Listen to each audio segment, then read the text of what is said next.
it came out and I had to speak to CBC about it. And I was like, well, I don't remember this concert. It was like a bazillion years ago. And I remember like I had to kind of like muster up the courage to watch it.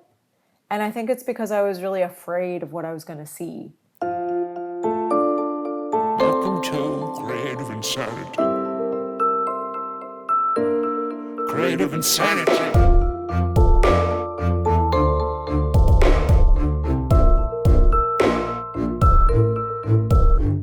Why, hello everyone. My artist name is Servant. I am a rap artist, producer, and author under my real name, Spencer Richard. On this week's episode, I have a conversation with Canadian singer-songwriter and now author Emm Gryner. Emm is an artistic force. Her new book, The Healing Power of Singing, is a delightful journey of 25 steps filled with fascinating insight from her life.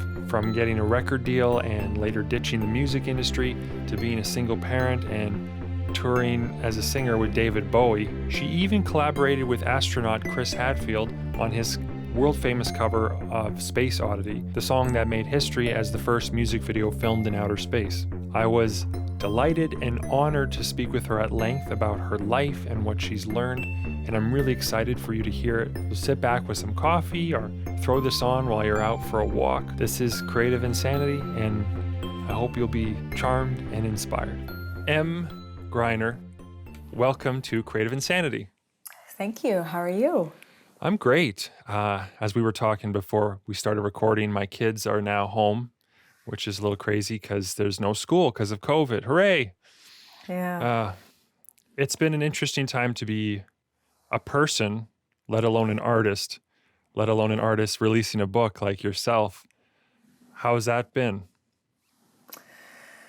Well, to be honest, this journey of putting a book out has been a great kind of like balance to a lot of the uncertainty and the stress of dealing with the pandemic, because I've had to write, like I've had to be delivering words and also releasing the book. It sort of reminds me of putting out an album, but like putting out my first album, right? So Right. yeah, I'm really grateful that that I have this creative life while all the craziness is going on. Yeah, it's very grounding. I mean, it must be. Did you have yourself deadlines in terms of each chapter that you were working on? You said like, this month I have to get X amount done. Was it very disciplined and regimented for you? It was difficult. I stopped and started the book twice. It's really like disconcerting to write like 50,000 words and then be like, no, Oh, this no. isn't right. Yeah, I've been there. But what happened was I just got a burst of inspiration around May of 2020. And I think the pandemic has made me realize that you've got to tell your honest, true story. Because, if you're just kind of glazing over stuff, you're either not helping people or you're just trying to protect yourself or people around you. And that's not really, when it comes down to like life or death, and like we've been faced with horrible stories in the past year and a half. I think it's pushed me to like answer that question, like, well, what am I going to do? Like, if I'm going to die, like, how am I going to go out? And I'd like to go out telling the truth, and I'd like to go out making music. So I just kicked my own arse, and people around me really inspired me to tell the story of how my voice kind of has taken me different places.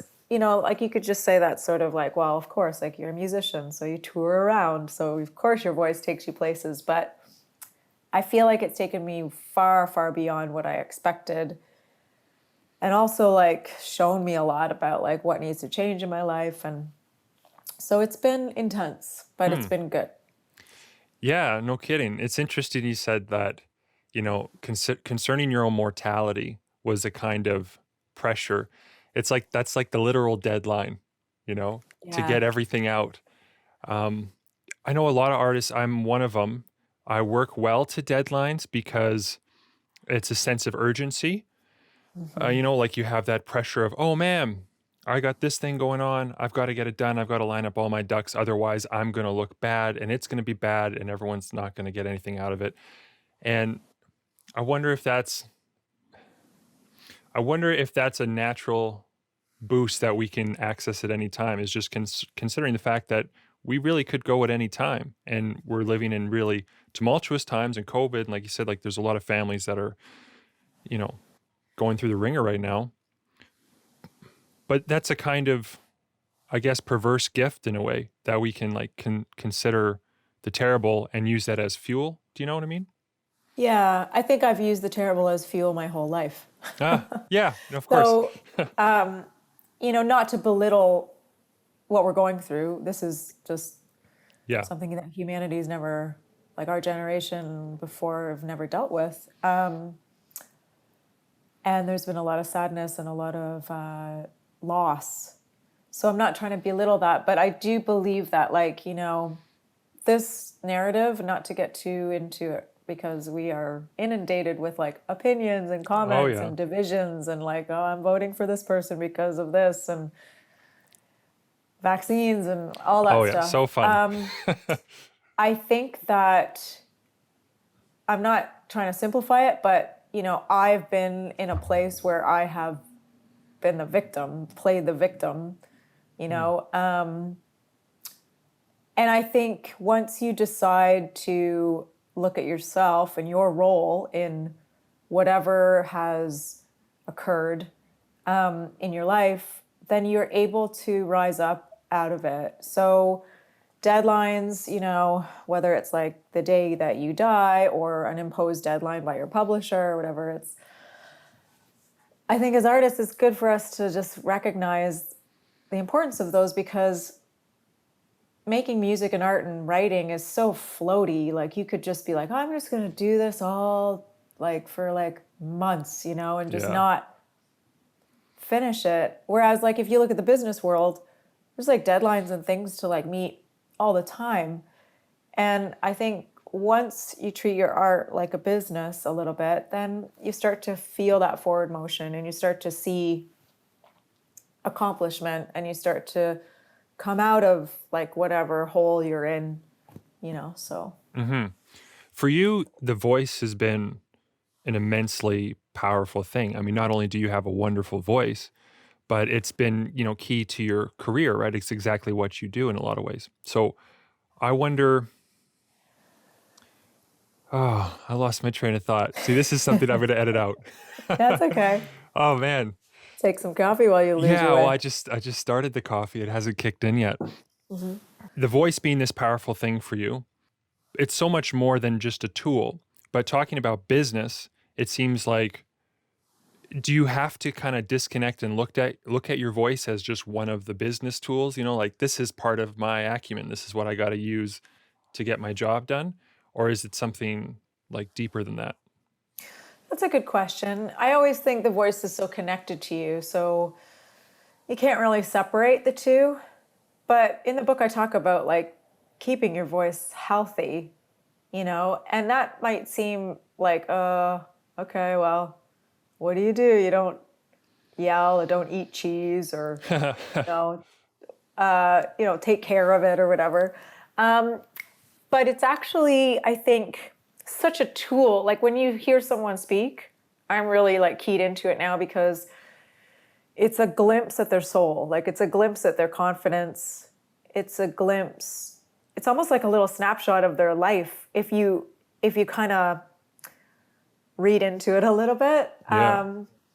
So I've even talked to a lot of people who want to bring their voice forward for teaching or they're a therapist. They don't want to mumble anymore. And, I think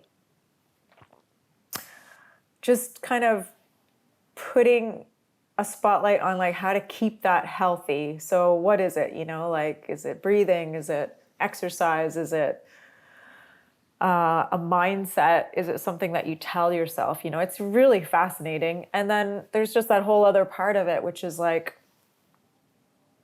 how it feels to talk to other people. Like even us talking right now, like there's an energy exchange. And then when people sing together, there's a whole other Yeah. thing that happens like health wise.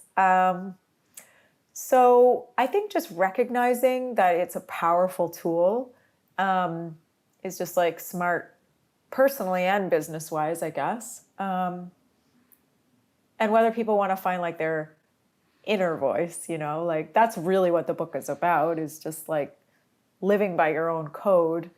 There's a lot of tips in it for singing, but like at the end of the day, you just got to be yourself, right? And that sounds like something we've heard a million times, but it really is the secret to like making something that's different and creative and interesting. Like we don't need more of the same No. whatever, right? Like you must feel this way as an artist.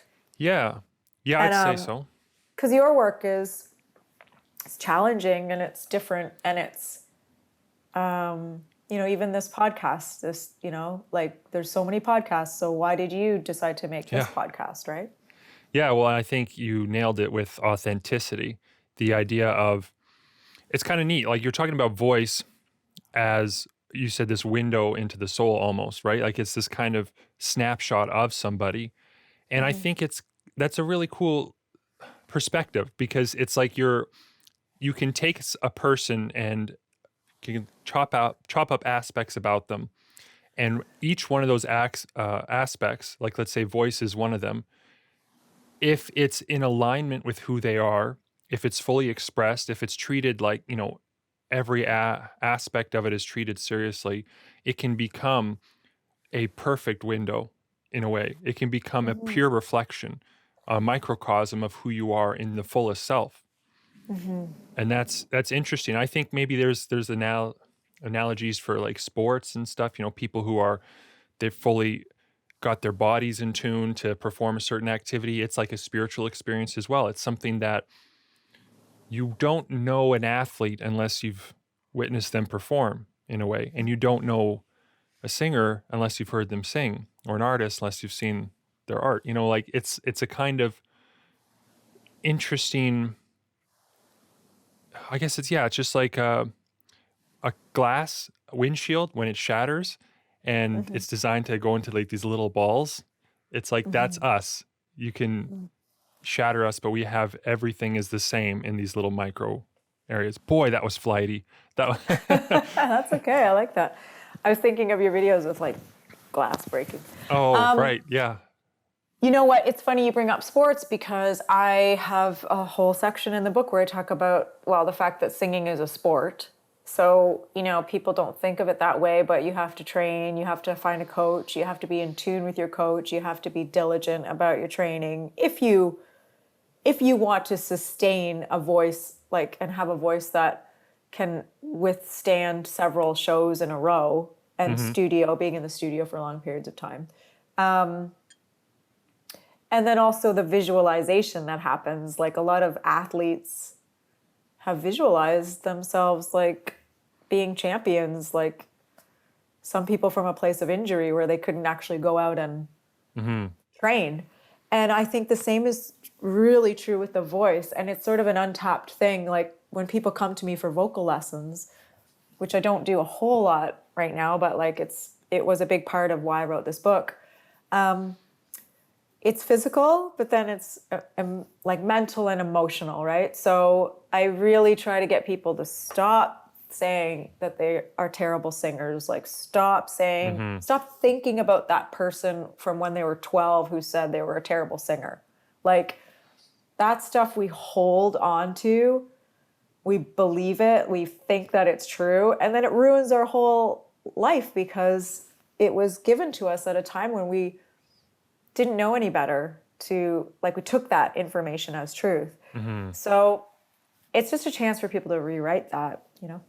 Well, it's one of the saddest things if you see someone, you know, like if you were to see a child at a gymnasium and there's a choir experience at school assembly or something like that, and they're going to be singing some songs. And if you could look into that child's mind and you see them want to sing, but they shush themselves, they hush themselves because of fear.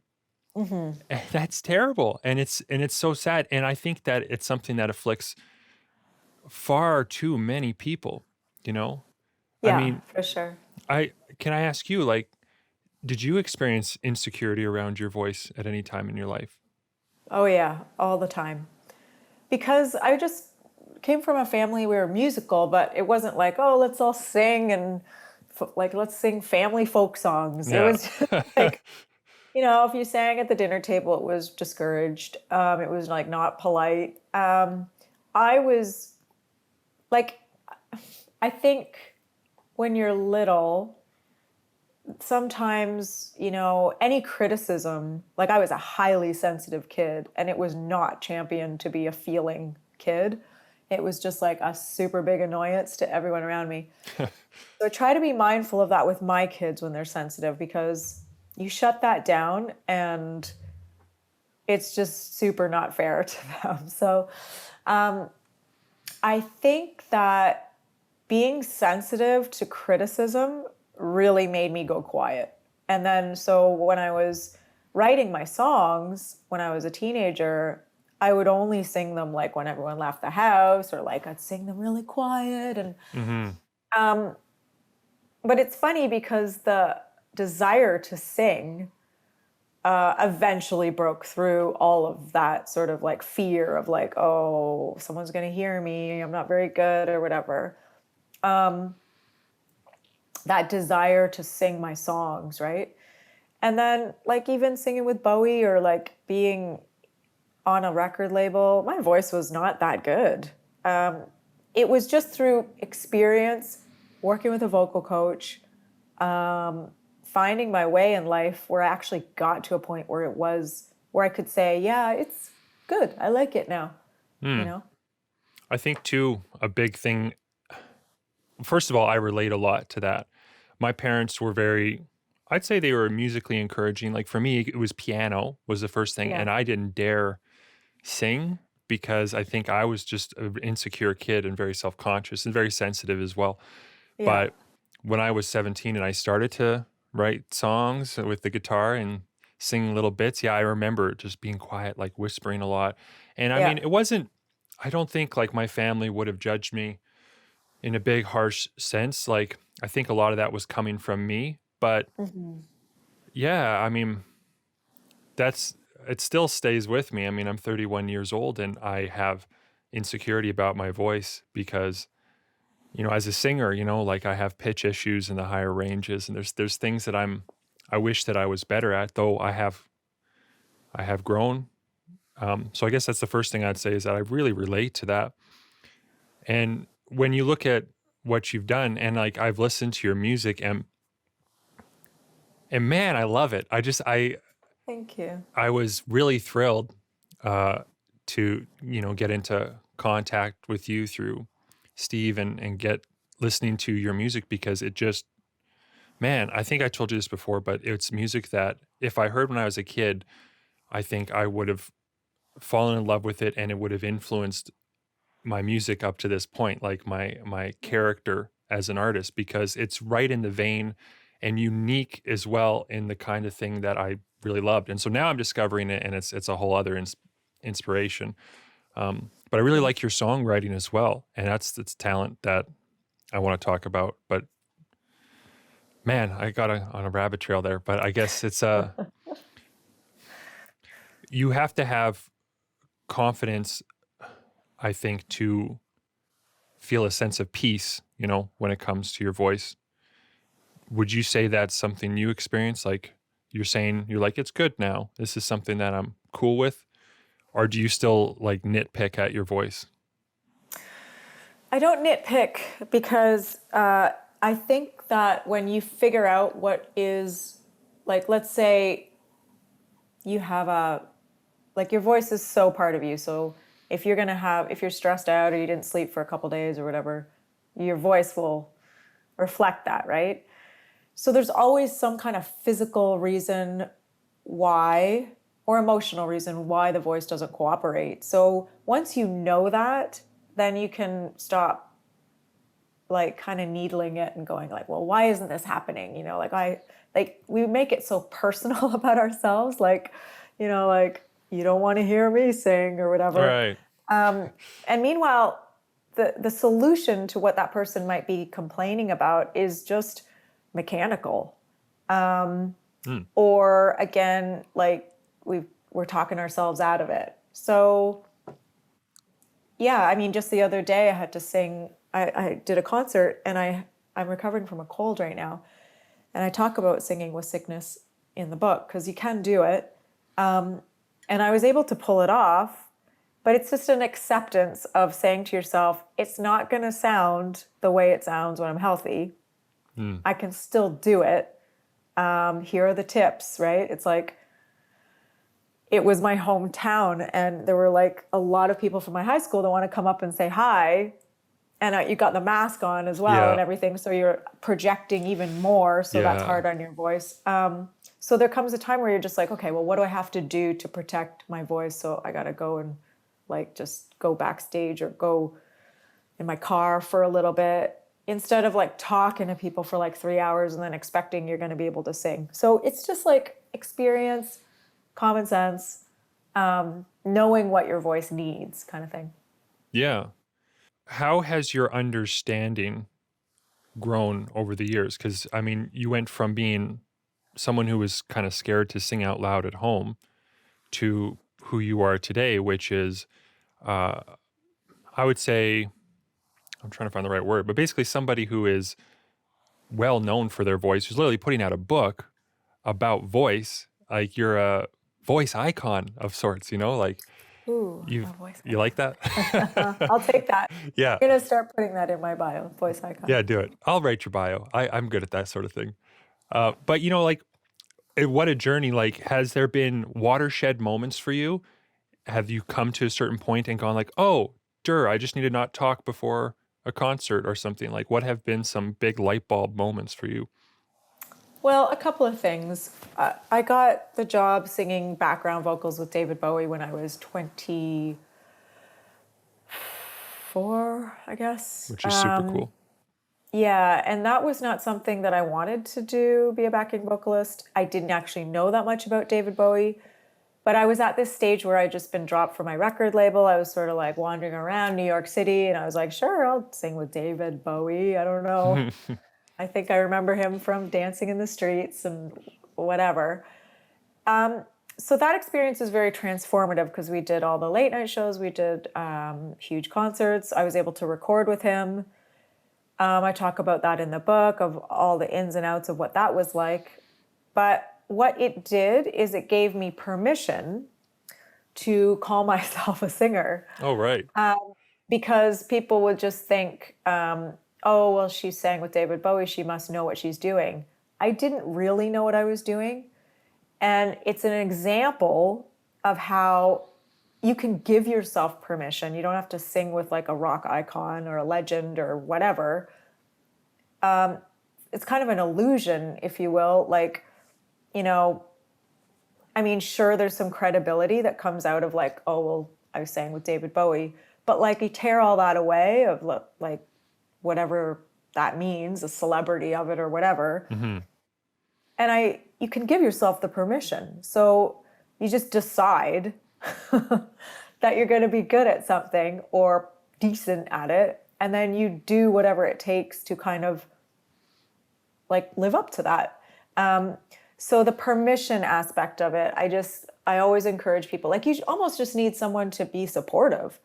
Like you don't have to be, be on Saturday Night Live or whatever. It's just need a supportive person to say, you know what, you can do this. And someone that you respect saying it, right?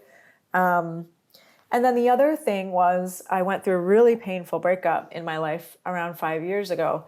And about 6 days after I got the news that like my marriage was ending, I had to go sing in a play where I sang I didn't sing 30 Joni Mitchell songs, but I had it was a play where a story was told through the performance of Joni Mitchell songs. Oh, that's super cool.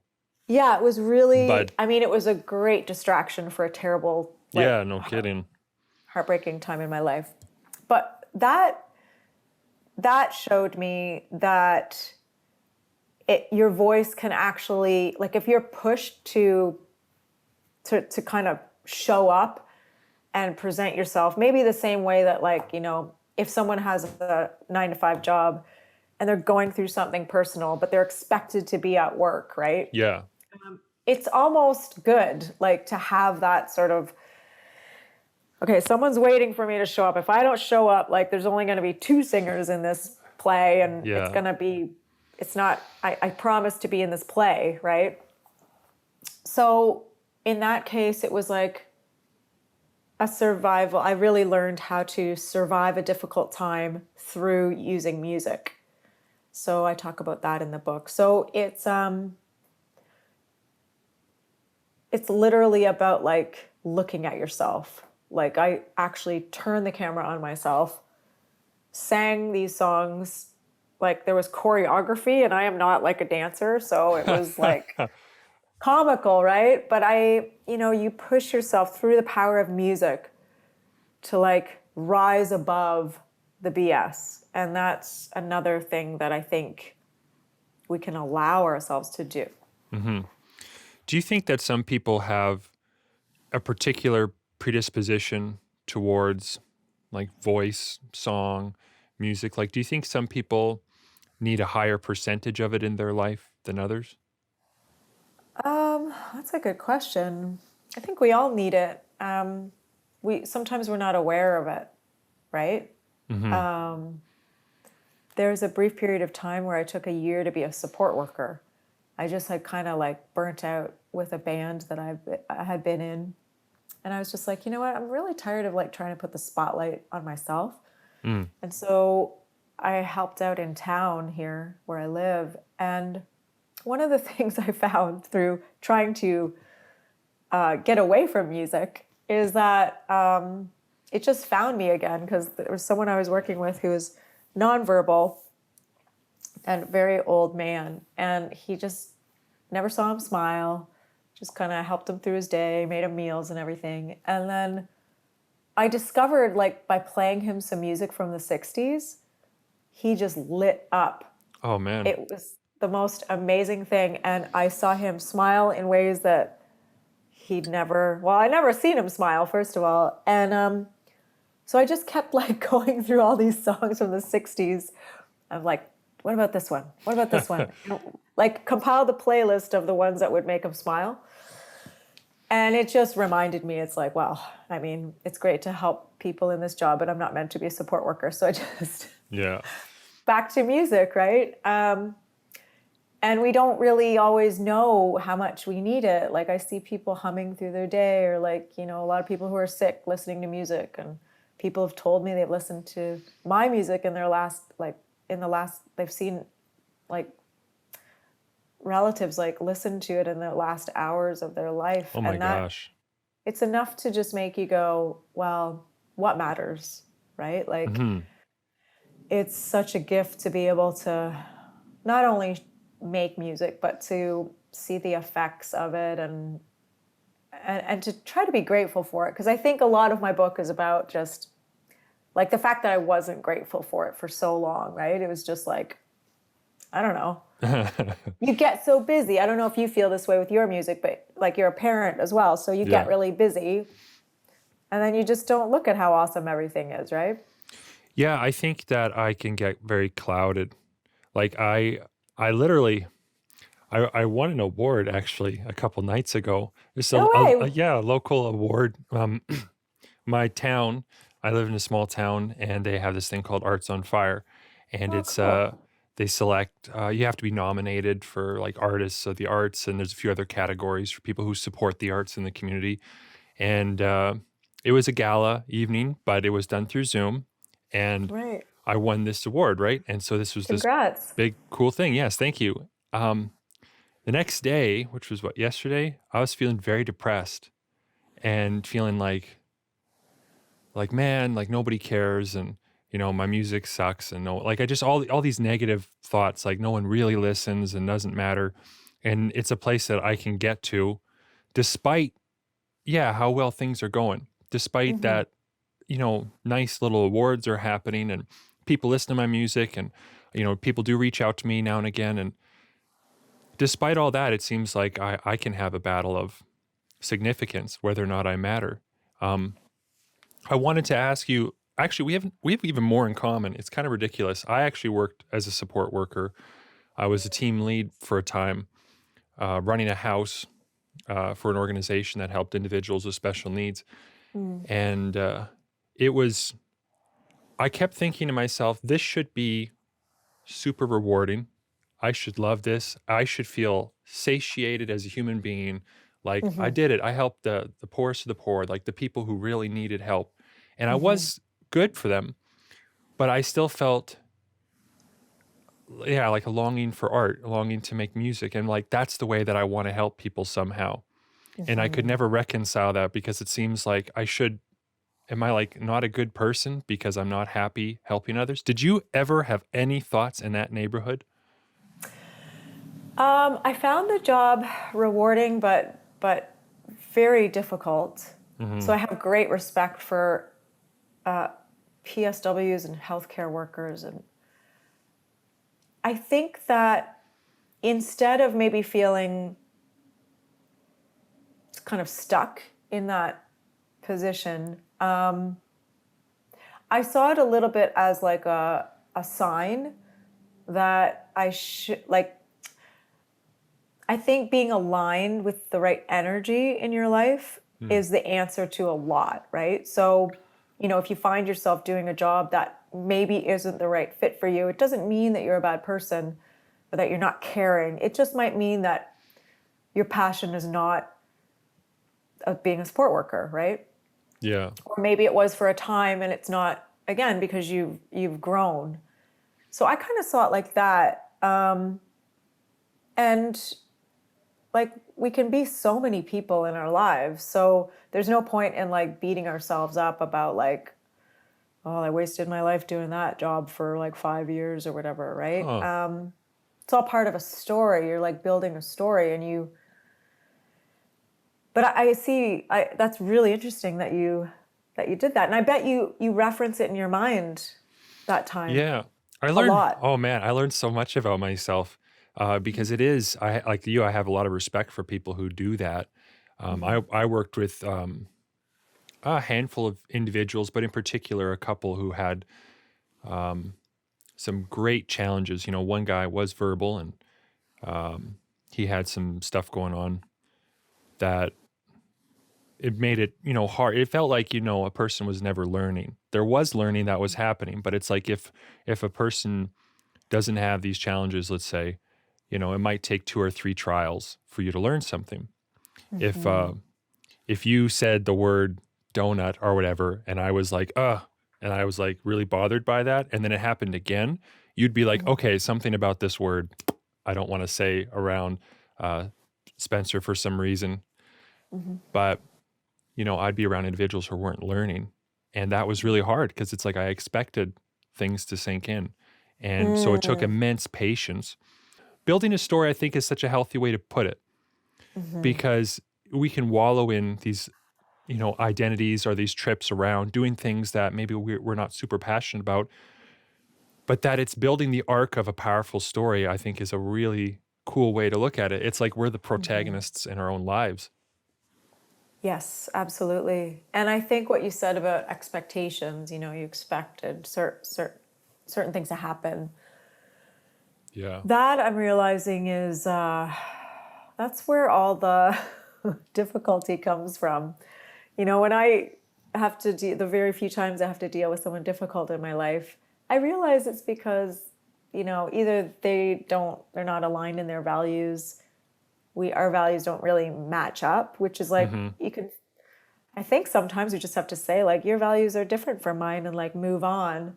But when we expect everyone to think the same way that we do, or you expected, something to have gone better in your life, and then you hold a grudge because it didn't go well, it doesn't really serve you, it's like, I think acceptance of like, okay, well, that was that. Agree to disagree, but operate with kindness and like just civility, kind of. It's sort of all out the window right now. So, Oh yeah. Yeah, yeah. And I think that it does, I talk about this a little bit in the book of just know your values, like know what's important to you. Because if you do, then you can stand your ground more, you can make decisions better, and you can be a better performer, you can be a better artist, you can be a better singer, better parent, you know. Yeah. And it's all tied together, right? Like I know when I was in my early 20s, it took a long while before I started taking music seriously. It was like a natural thing for me. I always did it. Couldn't help doing it.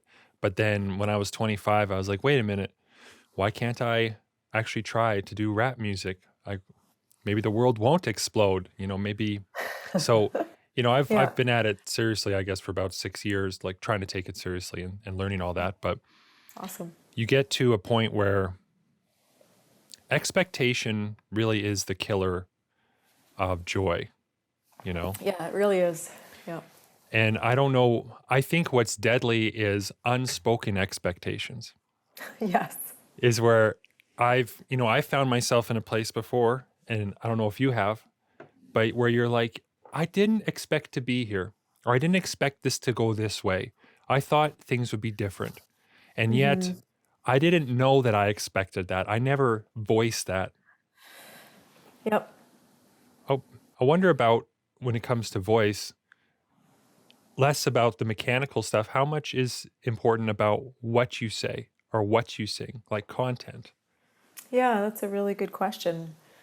I think what you just said about like voicing your stuff, whether it's good, the bad, everything, like whether you put that voice into like a journal or tell a friend or, I don't know, have a conversation, right? Like this. Those things help us feel less alone.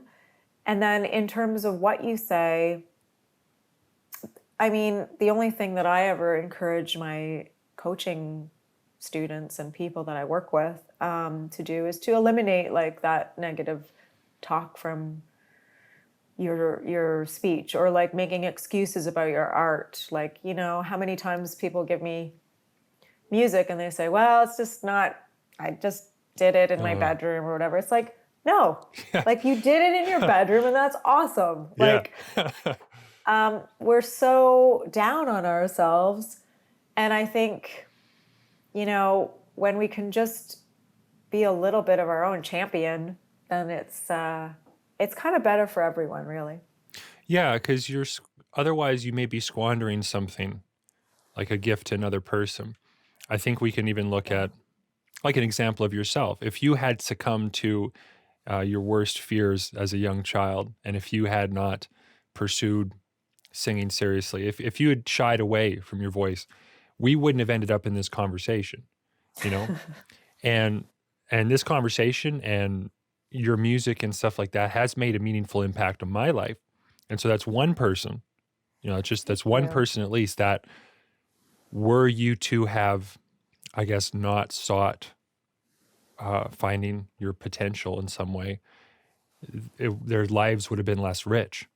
And I think about that a lot about, I think one of my silent expectations that I've had is I thought maybe I'd have a bigger audience, you know, maybe because I was told I was talented as a kid, which is, I think sometimes a mistake. Don't tell your kids they're talented, like tell them they're beautiful and wonderful and that they need to work hard and enjoy what they do. Like, but I don't know. I got to a point where I thought things would just happen because I was talented. And so I had this silent expectation like, well, if you just keep doing the thing, eventually everyone's going to think you're talented and like your stuff and you're going to matter. And it hasn't turned out in exactly those sorts of big droves of audiences for me. And I've had to confront that. But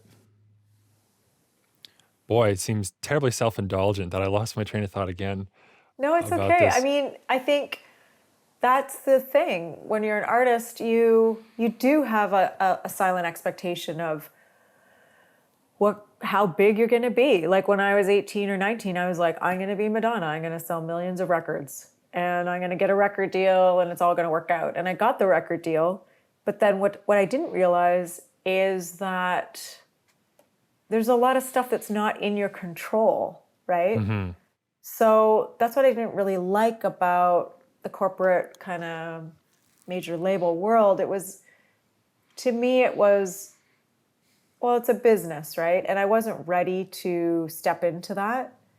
I wasn't ready to kind of see myself as a business person and a product or like a, you know what I Yeah. mean?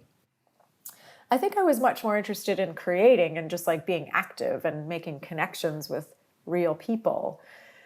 So that's what I ended up kind of gravitating to. So the thing that you kind of, you know, you kind of end up doing what maybe you are supposed to do, but when it comes to like building your audience, I think it's fair to just like set some goals around it or like take some action around it. And it's a constant process of just like being grateful for what you have while striving for a little more if that's what you want. You know, like I don't want to sell 1 million records now. I'd like to, you know, expand my fan base a little bit, but I know how much I want to expand it by. You know, it's not like this floaty, like, you know, I want to be famous thing, because I've seen fame now and I'm not sure that I like it, Yeah. you know. But I do like the places my voice takes me, the experiences it creates, right? So if I can do more of that and have a successful business, it doesn't need to be over the top crazy. It just needs to be functional. Then I'm happy. Yeah. Well, and I think that's really important. And that's the mindset that I've tried to come around, because it's reminding myself, and we have to remind ourselves, like, yeah, we make maybe a smaller wave than the wave we wanted when we were a child, you know, grabbing Madonna CDs or whatever and thinking like, wow, but that every molecule of that wave is the same as it, like it still has impact.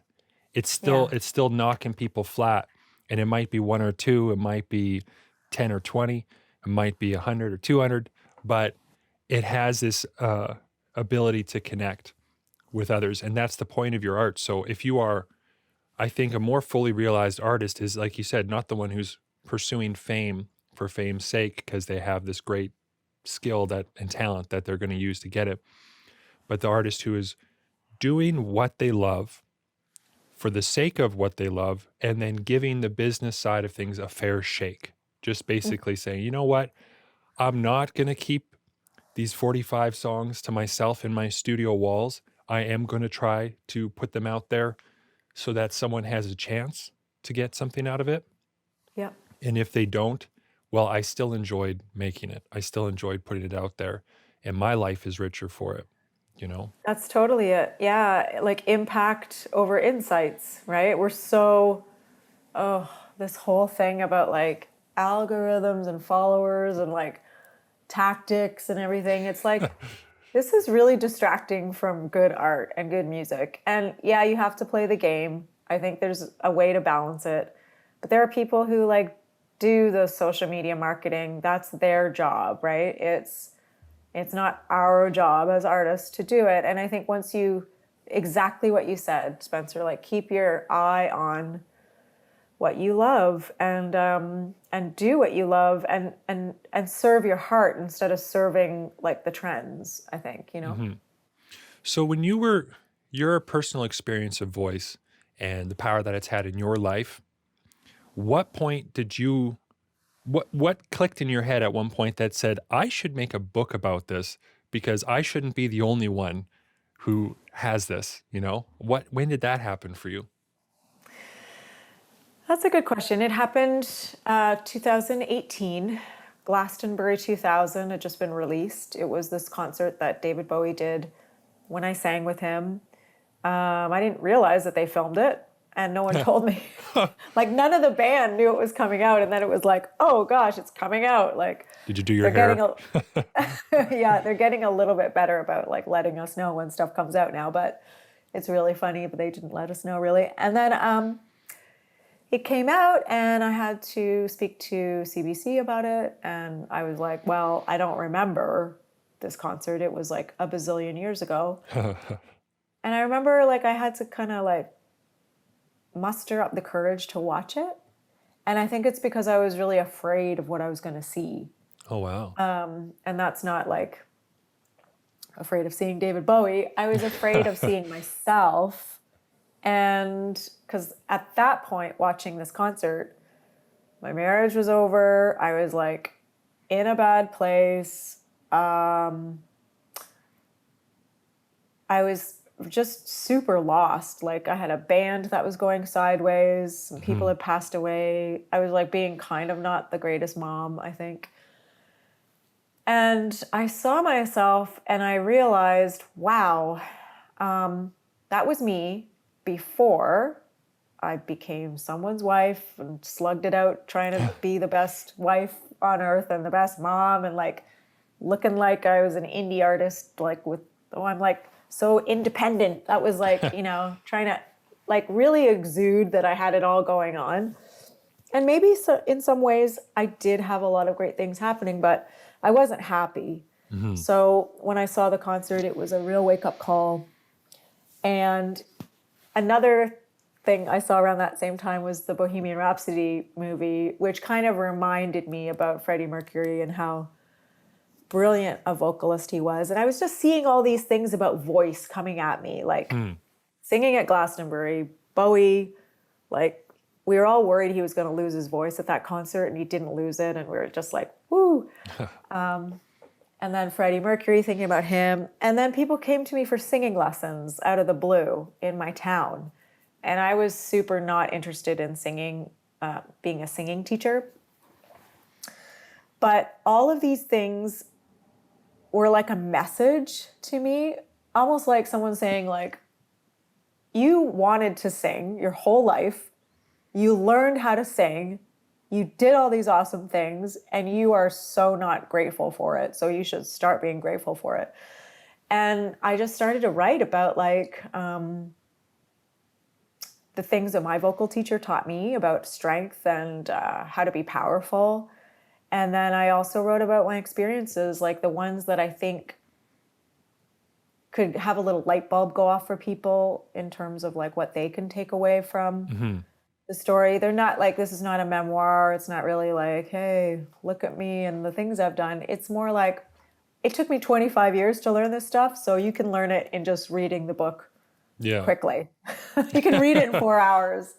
So that's why I wrote it. And I'm hoping that it helps people, especially later in life, like do their creative work that they've been putting off. Well, I mean, a lot of people too, they don't have these wild, riveting experiences of, you know, performing in venues and doing stuff like that. But they've had this sort of back in their mind idea that, you know, maybe if I tried, maybe if this was something I actually gave a fair shake, maybe, you know, I could do that, you know, not professionally, but I could do the odd one, or I could, if someone pulled me on stage, I'd be comfortable, you know? Yeah. And I think that it has a lot to do with just the general confidence of an individual and how, if they don't, like a book like this kind of gives a person a light, you know. I think that it's not even always about the mechanical points and the tips and stuff like that I know there's plenty of, but it's also about, it's about the connection. It's when you read a book like this, you go like, wow, Emm Gryner's a real person who has experiences in many ways just like me, and I'm not alone.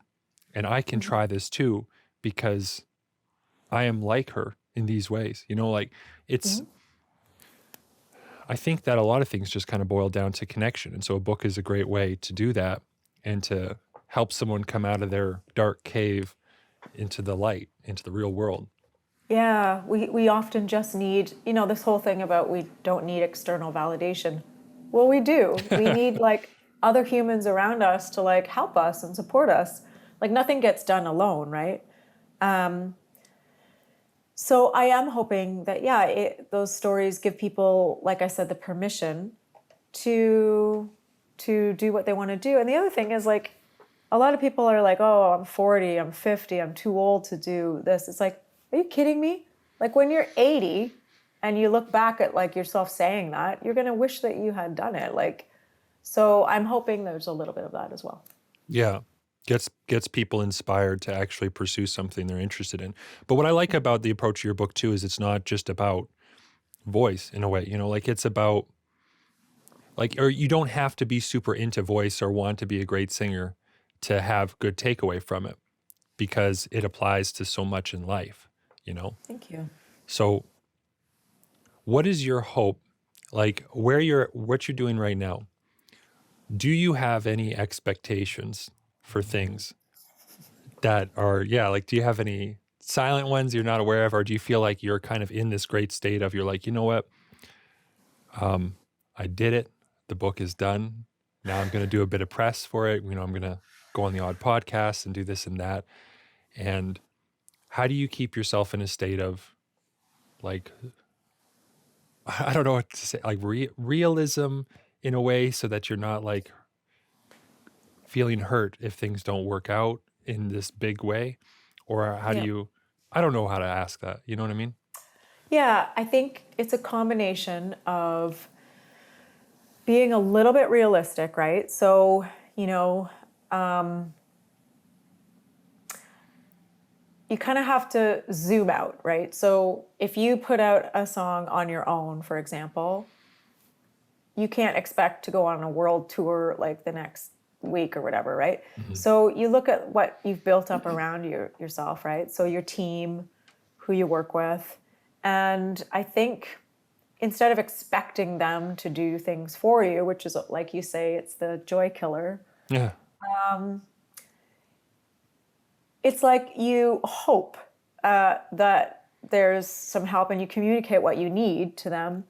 But in terms of expecting a certain amount of success, I kind of let go of that. And I actually, with this book, I turned it around, and I love that I did this. And I hope other people can kind of take this cue as well, that like, instead of like pushing myself out there, I actually got curious, because curiosity is one of those things I learned from David Bowie. Like he was like ultra famous, but super curious, even like right up to the end. Mm-hmm. So with this book, I actually just thought like, well, what if I talk to the people whose voices I love? Like all these people I've met over the years, like Jan Arden, Joe Elliott from Def Leppard, Matt Nathanson, Nina from the Cardigans.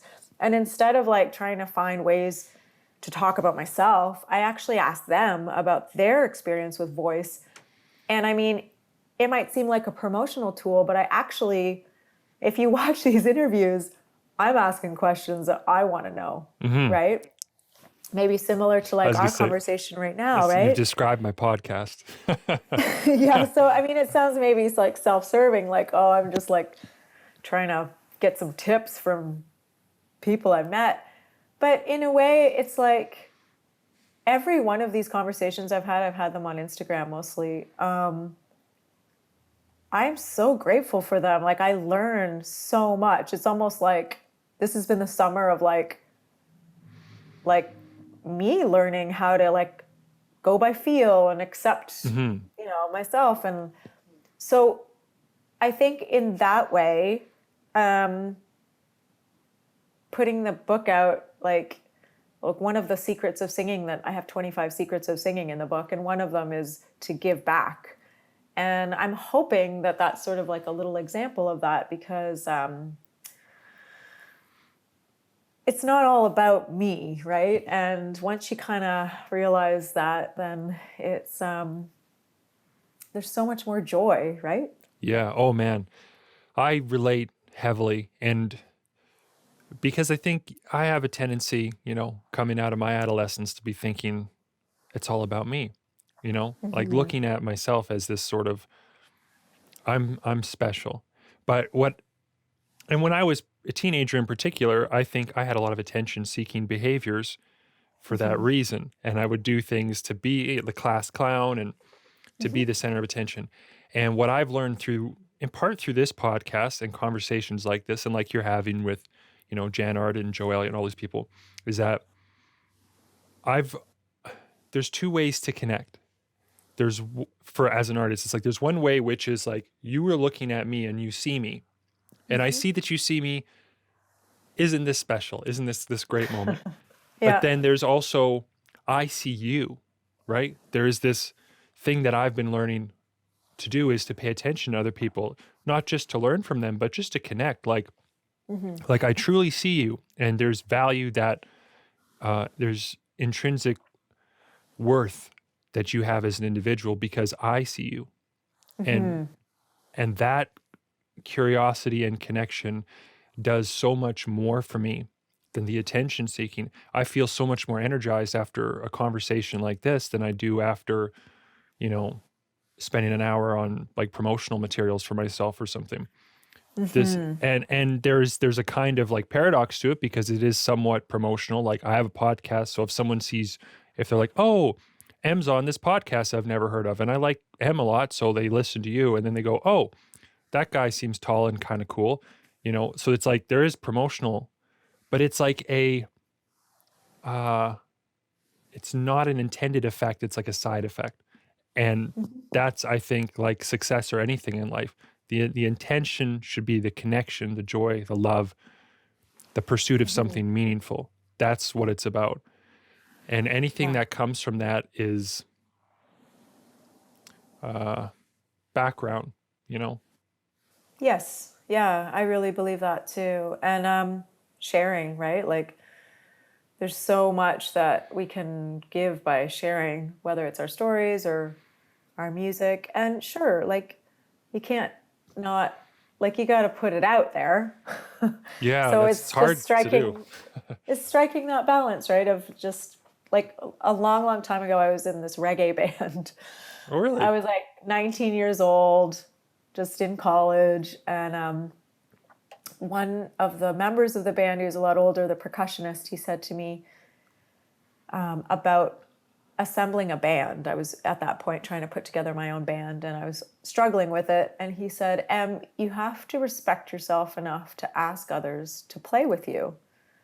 And I just thought about that, about respecting myself enough to ask, right? So that's when I think you strike a good balance of like, I'm sharing, I'm connecting, I'm curious about others, but I also like, I care about like my work enough to put it out there or to ask someone to, to do an interview with me Yeah, or to to collaborate like or something. put a blurb on my book. Like it's hard to ask, like because we all feel so unworthy sometimes, but you just have to like believe in what you're doing enough to just do it, I guess.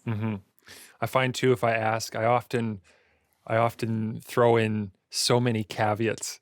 Like, if you're not into this, if you're not, I'm not going to think any less of you. It's not going to change my approach. Like, because you're so worried that if you're approaching someone with an ask of any sort that like their real feelings are going to come out. They're going to be like, well, I was just being nice before, but I really don't want to do this with you. But most of the time it goes well, right? Like, I mean, in my experience, most of the time putting myself out there and being vulnerable about my music and my intentions with things, I've had some really great collaborations and great opportunities, and some things have really worked out that I'm super proud of. But it wouldn't have if I didn't have some respect for what I was doing, and if I didn't think what I was doing was at least worthy of their time, Yeah, and I think that like instead of the caveats or like giving people the out, right? It's very, very hard, but I've learned this just to say to myself, okay, I'm going to ask this of someone. And I am, again, release yourself from the expectation that they're going to say yes or whatever. And be ready to be okay with it when they say no, right? Yeah. So, in like so many times when I've asked people for things, it's the work you do on the back end to just be like, okay, if they say no, I'm just going to take that, thank them, know that it's not a reflection on my work and my product or project or whatever, and move on, right? But that's really hard for people to like, you got to psych yourself up for that a little bit, right? Yeah. Well, and you do have to be somewhat intelligent about the conditions that you create. Like if you don't know someone, if you have no rapport, just going and asking, it'd be like, hey man, hey bro, I get this sort of thing. Like, dude, your rap's so fire. I saw that. Man, I got this wicked verse. I'd love for you to put me on a track. And it's like, they might be really good, but I don't care. I don't want to work with you. You're being really forward and weird and stuff, like that's not what I'm into. I really like get to know me a little bit. You know what I mean? Like, Yes. Yeah. take me out to dinner first. Okay. So I think our time has come that we should wind the conversation.